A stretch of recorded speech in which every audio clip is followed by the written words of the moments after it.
السلام عليكم ورحمة الله وبركاته. ازيكم يا حبايب قلبي؟ عاملين ايه؟ يا رب تكونوا بخير وفي احسن حال جميعا يا رب. النهاردة جايه لكم بفيديو جديد، فيديو تكميلي للفيديو اللي فات. هنكمل مع بعض باقي تنظيفات المطبخ، وكمان في الجزء التاني من الفيديو هيكون بقى تفريزات للخضار والفاكهة اللي احنا جبناها سوا وشفتوها معايا في الفيديوهات اللي فاتت. هنفرز ونقسم ونرتب، كل ده هتشوفوه سوا في الفيديو. عايزاكم بقى ما تنسوش اللايك والشير والاشتراك او السبسكرايب من الزرار الاحمر اللي تحت الفيديو. نقوم كده نشد حيلنا ونشجع بعض كلنا ونشوف اللي ورانا، ويلا نسمي الله ونبدأ. اول حاجه هنا انا بدات بيها كانت مسح المطبخ. انا بدات بمسح المطبخ، بس لقيت ان الجزء ده ما تصورش. كنت مسحت الجزء العلوي من المطبخ كله. هنا جايبه طبق صغير حاطه فيه ميه وصابون سايل او اي مسحوق تنظيف عندي، وحاطه كلوريكس برضو الوان. بدات بقى ايه؟ امسح الرخام. انا مسحت الاول الجزء العلوي من المطبخ كله، بس هو ما تصورش معايا، لقيت الكاميرا مش شغاله. وهنا بقى بدات من الرخامه بتاعة المطبخ. طبعا مسحتها كويس، وكنت بجيب فوطة كده مبلولة مية بنشف كذا مرة ورا بعض، وبعد كده فوطة ناشفة وبنشف بيها الرخامة كلها. طبعا احنا كنا مسحين كل الأجهزة ومنضفينها في الجزء الأول من تنظيفات المطبخ. اللي ما شافوش يرجع يشوفه بقى إن شاء الله. وتحمسوا كده معايا، وكل واحدة تقوم تشوف اللي وراها وتعمل أحسن ما عندها.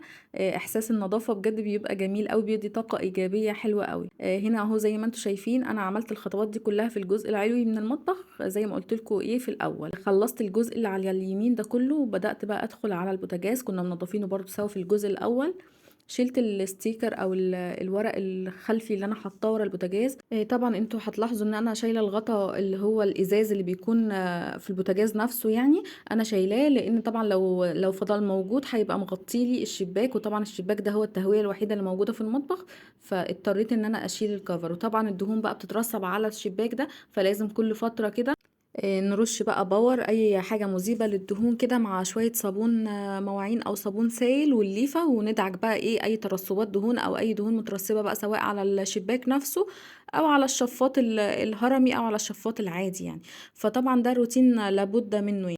بس زي ما انتم شايفين انا خلاص يعتبر دعكته ونضفته. وهنا ببدأ بقى امسح بفوطة مبلولة شوية مية، اللي هو ايه بشيل اي اثار صابون. طبعا يا بنات لازم نشيل اثار الصابون كويس قوي، لانها لو نشفت ما اتمسحتش كويس ونشفت على وضعها ده، هتلاقوا ان المكان اللي عندكم اي مكان بقى بتنضفيه لو عليه بقايا صابون هتلاقيه بعد ما بينشف بيبقى مجير وكده. فاحنا الافضل ان احنا ايه نركز في نقطة التنظيف، المسح بالمية دي، نمسح بفوطة مبلولة كذا مرة ورا بعض، نتأكد ان خلاص مفيش اي اثار للصابون.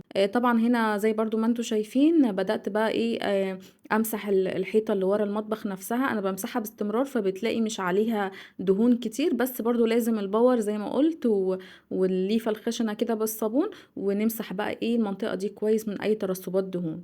هنا بقى كنت بنشف الحيطة برضو بالفوطة الناشفة، وهرجع بقى معاكم ايه ابدا احط ستيكر جديد نضيف. انا برضو بحط الستيكر ده كل فتره كده، كل تنظيفه بحط الستيكر ده ستيكر جديد علشان يحافظ لي على المنطقه اللي ورا البوتاجاز دي على قدر الامكان يعني. طبعا بنمسحوها سوا كتير، بس يعني ايه الدهون بقى انتوا عارفين، كل واحده واقفه في المطبخ عارفه المنطقه بتاعت ورا البوتاجاز دي بتبقى شكلها عامل ازاي. بقى كنت طلعت مسحت الشفاطات اللي موجودة، نزلت الشفاط العادي ده حطيته في الحوض، ومسحت الشفاط الهرمي اللي موجود. وبدأت بقى اتجهت على الجانب التاني من المطبخ والرخامة. بنفس الطريقة بدأت أغسل بالليفة وأمسح بالليفة وأمسح بإيه، وبعدها بالفوطة المبلولة، وبعد كده أنشف. طبعا واحنا بنشتغل مش يعني التفاصيل اللي في المطبخ دي ضرورية. يعني نمسح أي محابس مية موجودة، نمسح الحيطة لو مثلا كوبس الكهرباء بفوطة مبلولة كده، نحاول نمسح برضو أي ترسبات أو أي علامات من الإيد عليه. طبعا احنا طول ما احنا شغالين ايدينا في كل حتة في المطبخ، فتيجي بعد وقت بتلاقي ان في علامات على كل مكان في المطبخ، الحيطة، المحابس، السلوك، زي ما قلت كوبس الكهرباء. فاحنا ايه يعني خدوا بالكم التفاصيل دي واحنا بننظف كده. هنا بقى كنت خلصت الجزء ده كله وحطيت عليه الحاجة زي ما شفتوا. بدأت بقى ادخل على الجزء بتاع الحوض. الشفاط اهو محطوط. رصيت حاجة البلاستيكة ديت فيها الفوط اللي انا استخدمتها في الاخر. طبعا هنحطها في الغسالة نغسلوها بشوية مية وخل وصابون طبعا. وهنا بقى كنت بغسل اخر جزء في المطبخ اللي هو حنفيات والحيطة وحنفية الفلتر وهامسح الجزء برضو اللي تحت الحوض ده هتشوفوه معايا دلوقتي. وكده نبقى خلصنا المطبخ نفسه. ادخل بقى على الشفاط اللي في المطبخ، رشيت عليه برضو من الباور اللي موجود ده. بدأت ايه، على فكرة الازازة دي انتوا شايفينها ازازة سيترس، لكن هي بصراحة مش سيترس. انا جربت الباور الاصلي، وجربت السيترس، وجربت كذا حاجة. بصرف النظر ان الاسعار بقت بتزيد بطريقة فظيعة. يعني السيترس ده بجربه، اول ما جربته كان ب 30 جنيه العبوة دي، دلوقتي وصلت ل 60 جنيه تقريبا. فطبعا احنا استهلاكنا ليه يعتبر كتير في تنظيفات الدهون دي. فبصراحة العلبة دي فيها باور، انا جربته باور اللي هو السايب اللي بيتجاب من عند محلات المنظفات. بصراحة طلع ممتاز ممتاز يعني، وبيزيل من غير اي مجهود. حتى انا هوريكم اهو، بصوا المروحة بتاعت الشفاط عليها دهون اهي، مجرد بس ما بمسح مسحة من غير اي مجهود رجع زي الجديد والله. يعني السايب ده ممتاز يعني يا جماعة، يعني كله يحاول يخفف الأحمال على نفسه. الحاجة اللي نقدر نوفر فيها، الحاجة اللي نقدر نستبدلها نستبدلها، يعني الدنيا مش هتقف عليها. بس زي ما انتوا شايفين اهو، غسلت خلاص المروحة بتاعت الشفاط. هتشوفوها دلوقتي هترجع نظيفة فلة زي الجديد بالظبط، ومن غير اي مجهود. وهنا اهو حطيتها بقى تتصفى، وهنشفها وابدأ ارجعها مكانها. خلاص بقى بنمسح الحوض وبنعمل التشطيبات الأخيرة. وبرضو زي ما قلت لكم همسح التقفيلة اللي تحت الحوض دلوقتي. انتوا هتشوفوني كل شوية بمسح الحوض وبغسله بالليفة وبعدين انشفه. هو الحوض ده استهلاكه دايما، كل ما نغسله وننشفه نلاقوا نفسنا لسه عايزين نغسل حاجة كمان. بعد ما نغسله هنغسله وننشفه، وهكذا بقى مش هنخلص. تحت اهو التقفيلة وبدأت انشفها وبس كده. الحالة التانية من المطبخ، ونبدأ بقى ايه. طبعا الأرضية برضو بنفس الخلطة، الصابون والباور. حطوا يا بنات باور برضو على الأرضيات يعني، أو كلور بقى، أو أي منظفات انتوا بترتاحوا لها. المهم ايه، النظافة تحسيها ان هي ايه، المكان معقم ونظيف وكده. مسحتها بقى بالمقشة الخشنة كده، بدأت أدعك في الأرضية. وبعد كده مسحته بالمساحة ونشفته بفوطة. وبدأت أفرش السجادة بقى اللي كنا غسلناها مع بعض في الفيديو اللي فات، كانت نشفت طبعا. وده الايه الشكل النهائي. الحمد لله خلصنا المطبخ وخلصنا أول حاجة في الشقة. لو عايزين بقى أعمل لكم بعد كده جولة في المطبخ نفسه وفي الدواليب المطبخ وكده، وبكتبوا لي في الكومنتات حابين أعمل جولة ولا لأ، وأوري لكم بقى تنظيمي وترتيبي للحاجة. بس احنا هنا كده بقى شطبنا المطبخ. ندخل على الجزء التاني من الفيديو. اللي وصل معايا لحد هنا من الفيديو، عايزاكم بس تفرحوني كده باللايك وبالاشتراك والشير بتاعكم بقى للفيديو كده. خلوا كل حبايبكم يتفرجوا معايا. عايزين نكبر القناة سوا ونكمل بقى مع بعض. هنا بقى الليمون كنا جبناه مع بعض في الفيديو اللي فات، قلت لكم هنخزنه سوا. طبعا الليمون دلوقتي سعره كويس قوي، فعشان كده انا جايبه كميه وبدات احط في اكياس. انا بحطه صحيح كده زي ما هو، في طرق كتير قوي للتفريز، بس انا بحب افضل طريقه بالنسبه لي ومناسبه لاستخدامي ان انا احطه سليم كده زي ما هو في الفريزر. كنت طلعت الليمون الاخضر ده، بصراحه كنت عايزه اعمل مخلل الليمون، بس ماما ربنا يديها الصحه لقيتها بعتلي طمان مخلل، فايه رحت شايلاه. يعني قلت خلاص بقى خلي كله في الفريزر. حطيتهم بقى هنا كلهم، وطبعا طلعت كده في التلاجة استخدام لنفسي، والباقي حطيته في اكياس وحطيته في الفريزر. نيجي بقى على البتنجان اللي احنا كنا جايبينه سوا برضو. بدأت هنا اقشر الجزء العلوي كده منه. انا بخزنه للمحشي.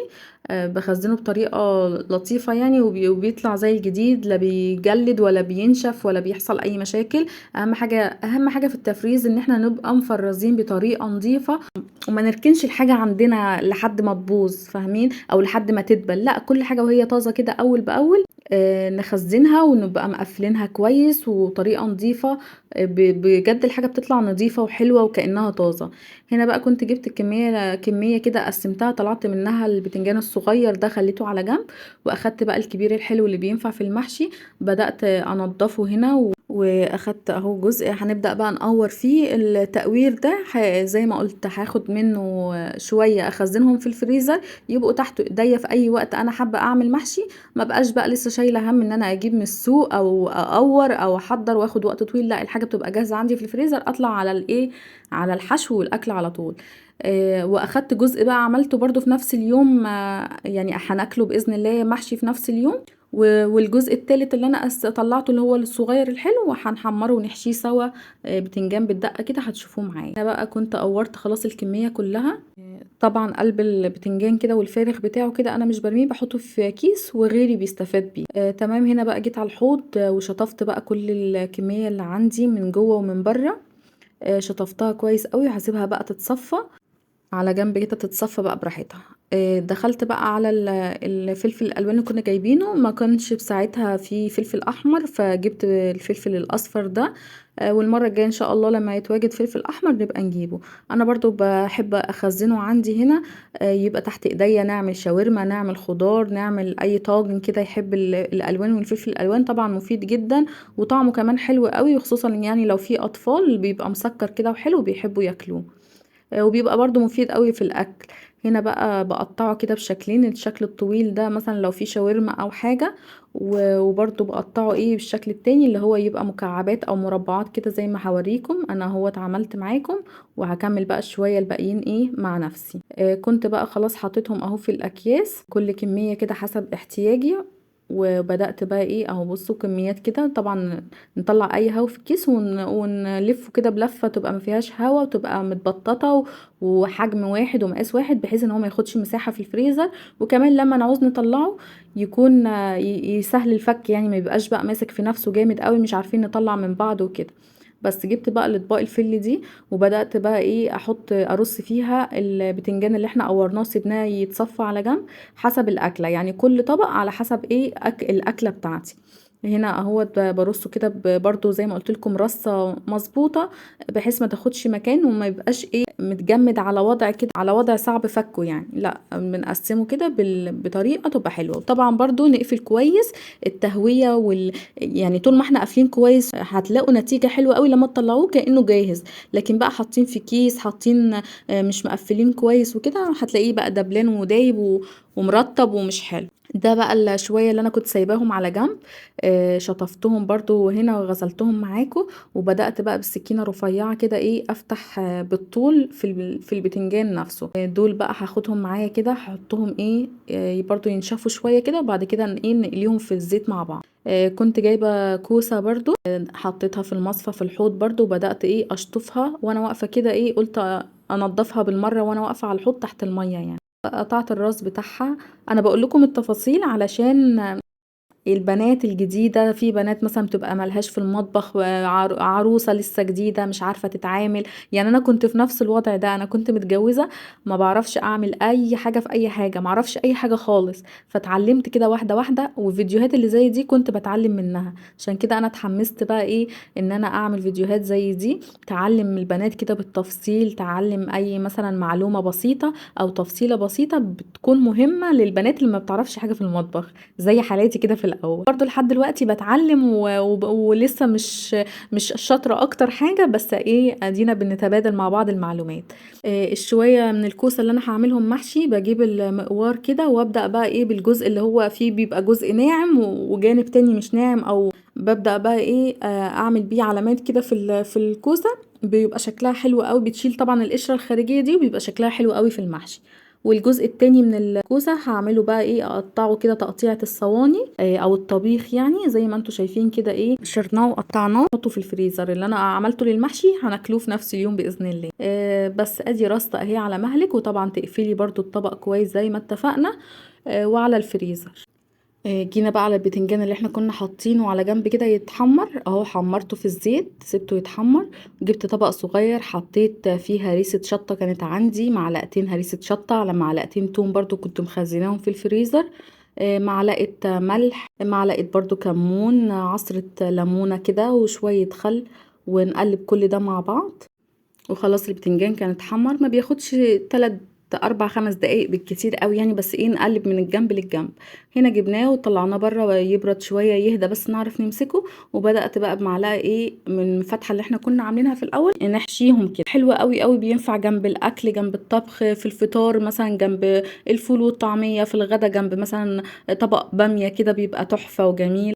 رصيته هنا كله في علبة حفظ طعام، نحطه بقى في التلاجة، يبقى عندنا كده جنب اي اكل زي ما قلنا بيبقى طعمه جميل جدا وحلو يعني. وكنت بوريكم الشكل بقى النهائي، اصلا بيبقى شكله يفتح النفس كده، الالوان بتاعته بتبقى شكلها تفتح النفس. الجوافه برضو اللي احنا كنا جايبينها حطيتها في الحوض شويه كده تتنقع في شويه ميه، وطلعتها اخدت جزء منها للاكل والجزء التاني قطعته زي ما انتم شايفين للعصير. البطاطا برضو اللي احنا كنا جايبينها نفس الكلام، حطيتها في الحوض تتنقع. بصراحه مش بعمل بيها حاجه، بخليها زي ما هي صحيحه كده نظيفه، واطلعها بقى ايه اسلق منها او اشوي منها. الجزء التاني بقى من الكوسه قورته وخدت القلب بتاعه كده تبلته وحطيته في ارضيه الصينيه، وحشيت الباقي وحشيت فلفل وطماطم والبتنجان برضو، وكان عندي ممبار في الفريزر على التسويه. لو عايزيني ابقى اعمل لكم فيديو عن طريقه عمل المحشي برضو لاخواتي حبايبي الجداد في المطبخ، اكتبوا لي في الكومنتات. وده كان اكلنا، وبكده وصلنا لاخر الفيديو. يا رب يكون الفيديو خفيف على قلبكم واستفدتوا منه. اتمنى تكتبوا لي كومنتات تحت الفيديو وتشجعوني، وما تنسوش طبعا اللايك والاشتراك. استنوني في الفيديو الجاي، ويلا مع السلامه.